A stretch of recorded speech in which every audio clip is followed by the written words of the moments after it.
তো দেখতে পাচ্ছেন আমরা একটি ব্যাটারি এবং একটি পাওয়ারফুল ইনভার্টার দিয়ে একটি ইলেকট্রিক শক দেওয়ার মেশিন বানিয়েছি, যেটা দিয়ে আপনার শুধু মাছের জন্য মাছের ক্ষেত্রে মাছ শর্ট লাগার কারণে মাছটি অজ্ঞান হয়ে যায়। আর আপনাদের মনে আরেকটা প্রশ্ন থাকতে পারে যে আমরাও তো পানিতে নেমে মাছ ধরি, ঠিক আছে, আমরা মাছ ধরি, কিন্তু আমাদের কোনো শর্ট করে না, কারণ এটা সেফটি সেই অনুযায়ী এটা বানানো হয়েছে।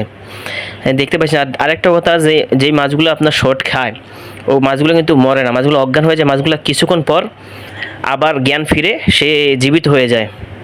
অনেকজন অনেক কথা বলে এই মেশিন